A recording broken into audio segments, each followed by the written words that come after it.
going to talk about leads. And leads is one of the main words, I think, if you did a search in the group by word that people use the most, is going to be leads. And that's the same with agents everywhere. It's all they talk about. And, they all have very strong opinions, organic, paid, networking, what types of leads, all these different stuff. That's a lot of really great information. There's things that change constantly out there with lead generation. And then, there's a lot of things that have worked in the past that maybe don't work now. And there's a lot of confusion and mystery around it too. We're going to go ahead and kick off referral partners. Where do they all go? Sandra, you want to kick us off on that side and kind of what's going on with referral partners and things right now?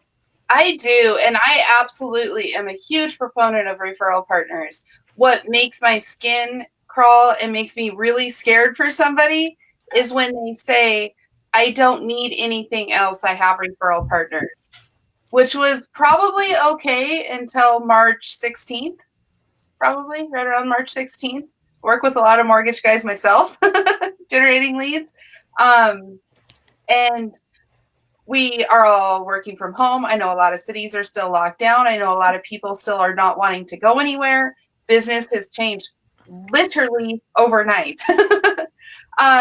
So if you're, again, we're saying don't put all of your eggs in one basket. If all of your eggs were in the referral partner basket, where did I caught myself too. Where did your leads go? Where did your referral partners go? Are they still there? They're changing their business too. It wasn't just the insurance industry that was hit, right? So there's still a lot of things you can do with referral partners. And there's some really, really, really aggressive and fun and cool things that we coach on and we train on. But you cannot rely solely on your referral partners. I would be interested in who had a mortgage partner that was really killing it and really doing a great job. And now I've heard things like can't write above or below like 720, 740. I know refis are all over the place right now. So what is your backup plan? And did we have one? Those are kind of the questions that I'm thinking about right now with people that I'm training or talking to that are saying, my referral partners are gone. Everybody's gone. I mean, it's very scary. It's huge. I mean, and that's once again, not putting all your eggs in one basket. And you can have, some of the most amazing referral partners in the world. If they retire or if, something happens to them, all that, you can't have your business completely rely on that. Yeah, if you have a bunch of referral partners, that's great too. But there's black swan events like COVID and things that happen or whatever. And that's where the people that are really diversified, that have organic, they have paid, they have referral partners, they, can do face-to-face, they can do over the phone. They're the Superman of the industry or whatever, and are able to adapt to whatever's going on. That's key. When you focus completely on a very rigid thing and things change, and you can't adapt, then you run into huge issues. So I think adaptability is key. Victor, have you seen anything on the referral partner side or any tips for agents there? Yeah, so I mean, on the referral side, we all, anyone who does insurance has been hit hard by it. So they were gone and they felt it exactly like we did. But for me personally, I didn't feel much of an effect from it because I was able. Like I said, I do ads, I do internet leads, I have referral partners, and I look at each source as an equal, where if one is gone, I still have the other two supplying me with leads to keep me busy. So, when I had my referral partners who were sending me, each referral partner sending me 1, 2, 3 leads a week, and now I'm not getting that volume anymore. Now I can just go to my internet leads and put a little bit more to get more volume out of them. I could put my ad spend up a little bit more and get more leads coming in that way.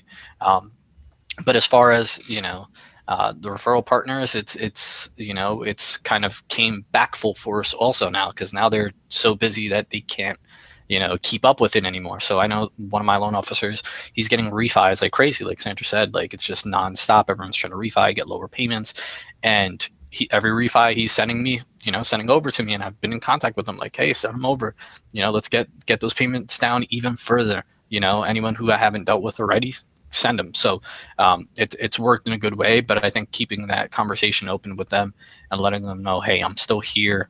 Don't let, whatever's going on, make you forget that I'm here and I'm here to help. So, I haven't been affected by it, but it's been a blessing and a curse. I mean, yeah. So. I mean, diversification is key. The worst thing is not having too high of a cost per acquisition or paying too much for leads. The worst thing is not having stuff in your pipeline and not having anybody to talk to, not talking to enough people, not getting on the phone in contact and selling enough people. That's the worst thing, is when people is like, I need more leads. I need people. I can't call anybody, talk to anybody unless I have people in the pipeline and in that follow-up system and everything as well. So that's the worst place to be, is not having your pipeline full. Keeping the pipeline full is key, and then you can convert and optimize and really work that stuff. But you gotta keep the pipeline full, and diversification is key to do that.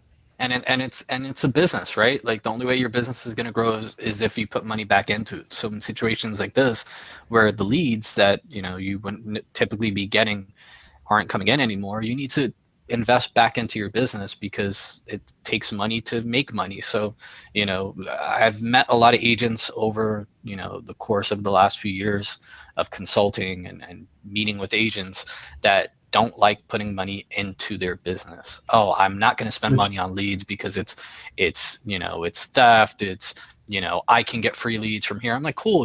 If you don't want to scale, then that's fine. You know what I mean? But if you're looking to grow, and don't complain about not being able to grow when you're 2 people in an office and you have 10 loan brokers and you expect to grow by 10 million. Like, that's never going to happen. You need to be able to diversify. You need to be able to scale. So you need to have, the loan officers, the realtors, you need to have internet leads, you need to have ads going out, and have all these different sources.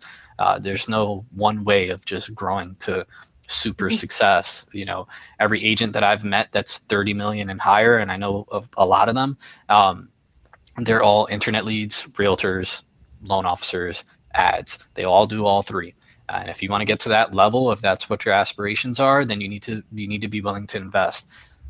And the people that aren't willing to invest and like, oh, I can get free leads here or whatever, usually aren't at the self-sustaining level, and the level where they can just like kind of coast. They're usually in the, I need sales coming in to even survive and not be part of that 92%. And so then it just blows my mind, like, not willing to invest and to grow, you're just going to run into issues, hoping that free leads come along and are going to make you, really grow and scale to the point where you need to be. I mean, Sandra, what would you tell agents that, it can certainly be scary reinvesting and investing in your business in different aspects, whether it's paid leads, learning self-generation, into automation, into systems, into improving your sales techniques, getting coaches, trainers, mentors, that type of stuff, wherever. But I mean, at the end of the day, I mean, is it worth it? Is it, are those all key things? And, do they produce probably the highest ROI possible to be investing in systems and processes and continued learning? So I'm going to do, me, I like to take a real life story and turn it into what we're talking about. So let's bring this together. So we have a patio, and our patio is popping off all summer long. And we barbecue, we have a fire pit, and then we have a heating lamp. That you put the propane tank in and it heats on the top. So, because it'll get chilly over here in our evenings. And every single summer, we go to start one and we're low on propane. So we're pulling propane tanks and we're moving around, and then Darren's running down to the store to pick them up, and it's annoying. And we can never seem to get a party kicked off all the way from start to finish without having to go buy propane or pull one off or borrow one from the neighbor. And this summer I said, enough. Darren, go buy some more propane tanks. And he was like, yeah, but, they're like $35 a tank or $55. I don't even know what they cost because I wasn't on that committee. But I'm like, go buy them. So now for the last 2 months, every time we want to turn something on, boom, there it is. It lights. And it has made our experience. We have been able to scale the level of fun we are having on our patio. Yeah. We want to roast marshmallows. Turn the fire pit on. We got propane. You're cold. Turn the lamp on. Want a hot dog? We'll do all 3 at once. That is a silly example of what you can do with your business and be a $30 million agent. You cannot have one propane tank and throw a party. You can't have one lead source and throw a party.